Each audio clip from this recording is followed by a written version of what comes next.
Menyerupakan orang pelaku riba dengan orang yang sedang kesurupan. Artinya ada yang salah dalam dirinya. Bukankah orang kesurupan itu banyak salahnya? Kata-katanya meracau, tindakannya kacau dan sebagainya. Itu bahasa kiasan. Seakan-akan orang riba itu banyak salah dalam dirinya. Makannya salah, gerakannya salah, macam-macamnya salah. Karena ingat, kalau sesuatu yang haram masuk ke dalam diri seseorang, menyebar lewat darah, maka semuanya ini akan punya konsekuensi yang tidak mudah. Satu, dia akan menutup pintu-pintu kebaikan dalam dirinya. Misal, masuk ke telinga, Quran surah ke-6 ayat 25. Wa fi adhanihim waqra, di telinganya akan berbentuk sumbatan. Menyumbat. Bukan gak bisa dengar. Karena yang haram, yang jelek itu nutup, yang baik ketutup. Jelek lawannya baik. Kalau yang jelek masuk, yang baik gak akan masuk, Pak. Orang yang kata-katanya buruk, maka dia sulit mengatakan kosakata yang baik. Sama dengan orang yang terbiasa berkata yang baik, maka dia sulit menemukan kosakata yang buruk. Karena itu ketika yang buruk masuk ke dalam diri, beredar kemudian dengan darah, jadi daging menutup pintu kebaikan. Makanya jangan heran, orang-orang yang kemudian tertutup pendengarannya untuk mendengarkan kebaikan, kalau yang jelek-jelek cepat masuk. Tapi yang baik susah. Bahkan rumahnya di sini, ini masjid, jaraknya cuma 5 meter. Speaker masjid ke rumahnya begini. Adzan berkumandang, Allahu Akbar, gak kedengaran. Sementara yang 500 meter bahkan 5 kilo, itu sebelum waktunya adzan sudah datang. Dengan kakinya dia melangkah, ini sepeda ada, mobil ada, segalanya ada. Tinggal jalan kaki, gak tembus. As-salatu khairum minan naum, terbalik ke telinganya. An-naumu khairum minas salat. Ya, ini poinnya. Masuk ke mata jadi bahaya. Orang yang terbiasa makan yang haram, kemudian itu jadi darah, mengalir, jadi daging, menghambat ke matanya, maka di matanya ada penutup. Maka turun Quran surah kedua ayat ke-7.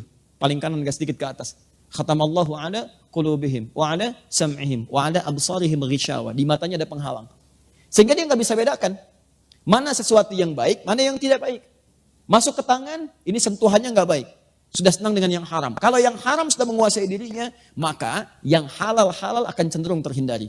Istri yang halal sudah tidak dipandang lagi. Suami yang halal sudah tidak peka lagi. Anak yang halal sudah tidak disenangi lagi. Semua akan tergerak pada kepentingan-kepentingan yang haram. Seperti minyak tidak bersatu dengan air, maka haram pun tidak akan pernah bersatu dengan halal.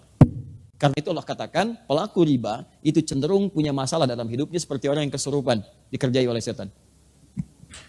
Kemudian sampai ke ayat Quran surah kedua, ayat 278-nya diminta untuk bertobat.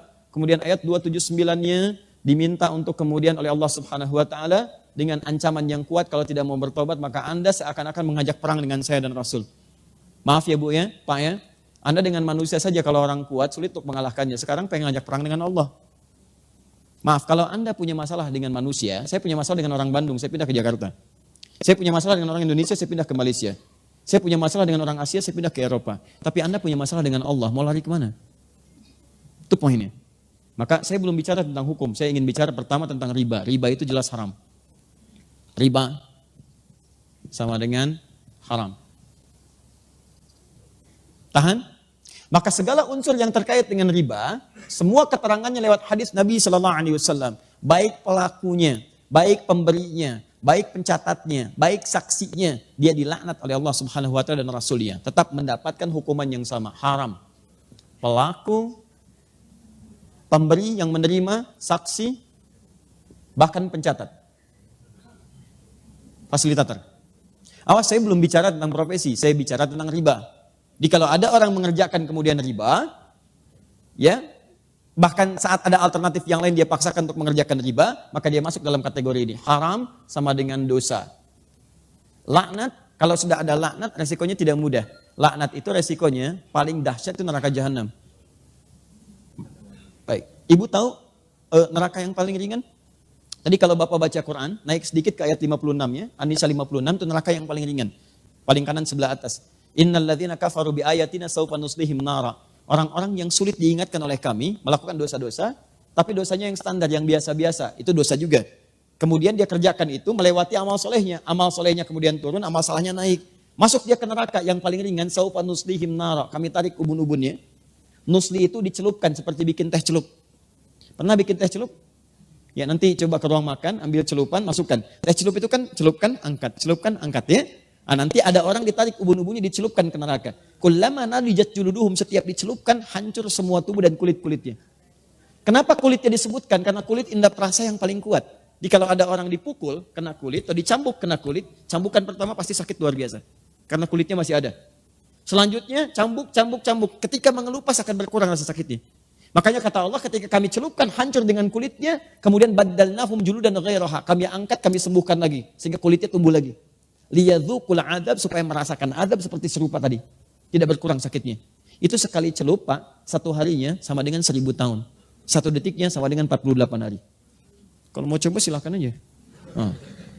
Ini yang paling ringan. Nah, orang yang dilaknat oleh Allah, itu muara paling dahsyatnya Jahannam. Neraka Jahannam. Dari mana taunya? Buka Quran misalnya, teman-teman sekalian, An-Nisa, Quran surah keempat, dari ayat 92 sampai 93. Begitu masuk 93, Allah menerangkan tentang pembunuhan berencana. Lihat kalimatnya. Wa may yaqtul mu'minan muta'ammida. Siapa yang sengaja merencanakan pembunuhan, apalagi kemudian menimpa satu orang beriman, fajaza'uhu jahannam, maka balasannya neraka Jahannam. Perhatikan, wa ghadiballahu alaihi, Allah murka kepadanya, wa la'anahu, dan dilaknat oleh Allah. Laknat disandingkan dengan neraka Jahannam di ayat ini. Ya, jangan lihat contoh kasus pembunuhannya. Lihat kemudian pengertian hukumannya. Kata Allah, masuk neraka Jahannam, kemudian dibenci oleh Allah, dimurkai, kemudian mendapatkan laknat. Di laknat itu ketika turun dari Allah, maka muaranya bersamaan dengan neraka Jahannam. Lihat persamaannya. Nah, sekarang dalam kasus riba ini, orang yang sengaja mengerjakan riba, maka akan dilaknat oleh Allah. Maka saat kembali kemudian kepada Allah, kalau dia tidak bertobat, maka muaranya neraka Jahannam. Karena itu hati-hati kalau Anda ikut taklim dan sebagainya, mengajak kepada melukai orang lain, apalagi sampai kemudian mengeksekusi orang, bom sana, bom sini, awas dengan ketentuan yang menyalahi syariat, maka hati-hati. Tidak ada satupun orang beriman yang bercita-cita masuk neraka Jahannam.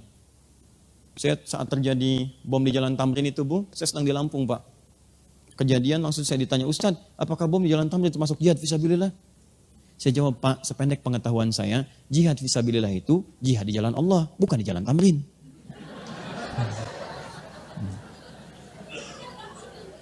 Sekarang balik sini ya. Lihat sini, fokus. Ini baru riba.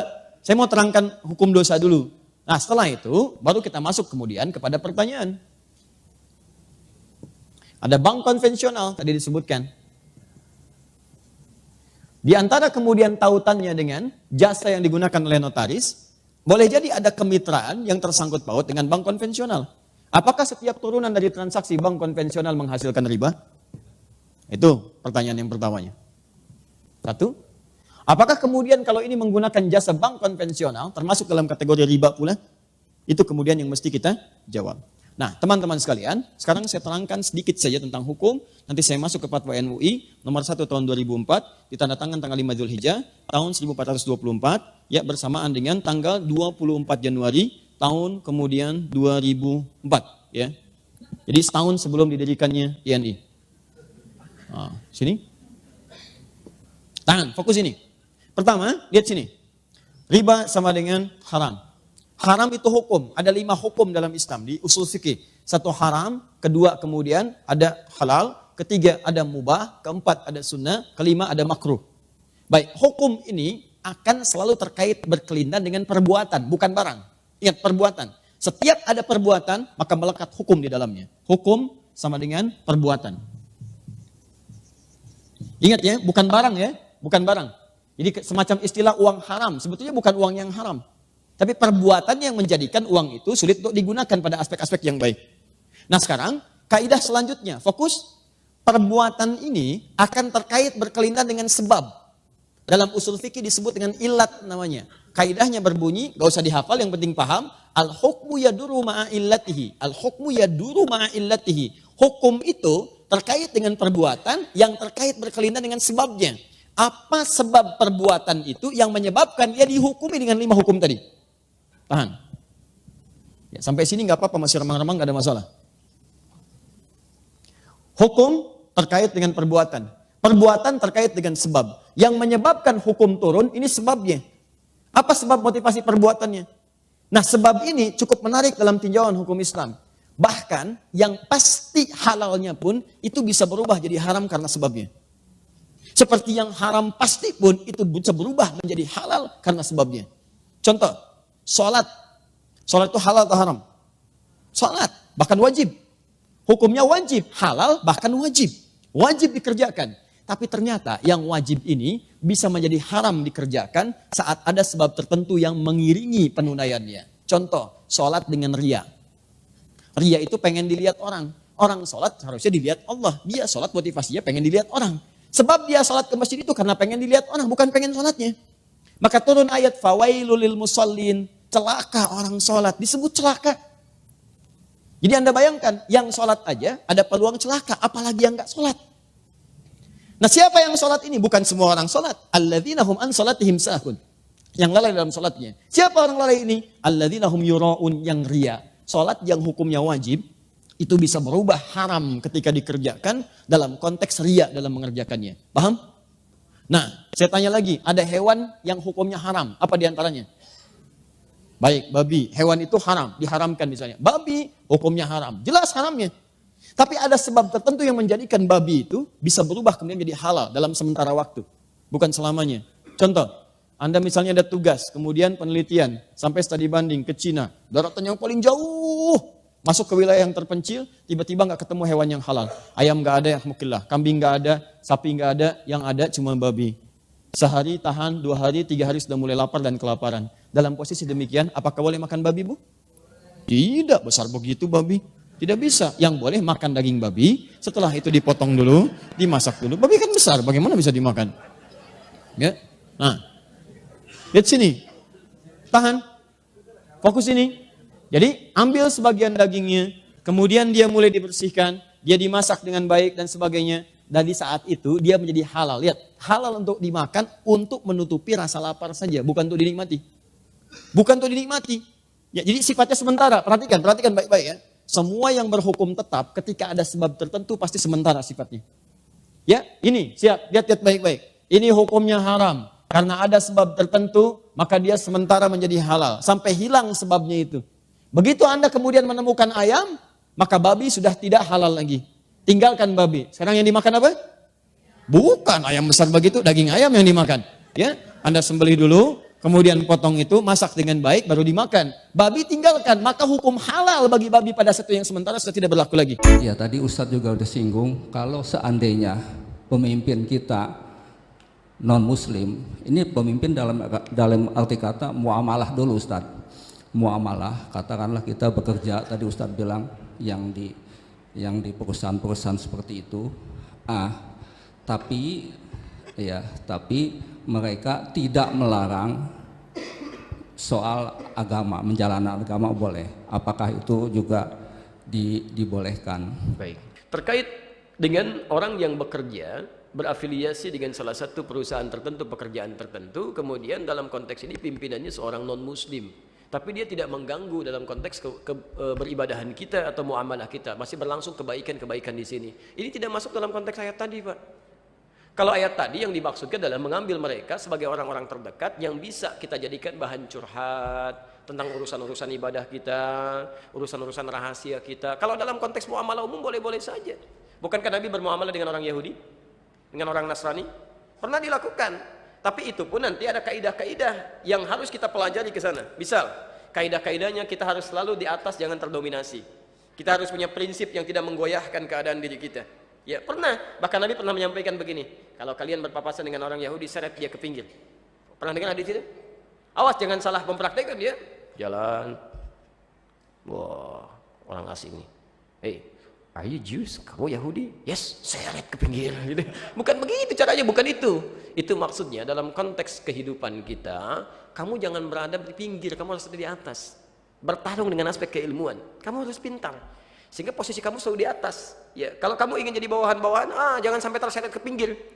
Masya Allah, pimpinannya atas, OB-nya orang Islam. OB, bersihkan, semir sepatu saya. Rendah derajat Anda. Ya, OB, kerjain ini. Oh, kamu jangan jumatan dulu, shift yang lain aja yang jumatan. Itu yang berbahaya. Makanya itu anjuran untuk belajar dengan tinggi, tingkatkan keilmuan kita, tingkatkan aspek kehebatan kita sehingga kita berada di atas. Itu poinnya. Ya, kalau cuma bergaul silakan aja, nggak ada masalah sepanjang aspek muamalah. Ya, dan ada batasan-batasan lain.